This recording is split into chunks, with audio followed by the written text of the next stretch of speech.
প্রদীপের শিখা কারো ঘর আলো করে যায়, কারো ঘর প্রদীপের শিখাতেই পুড়ে যায়।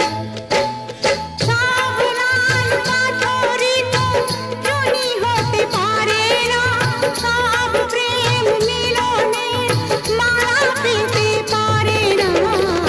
পাশাপাশি দুটি ফুল ফোটে যে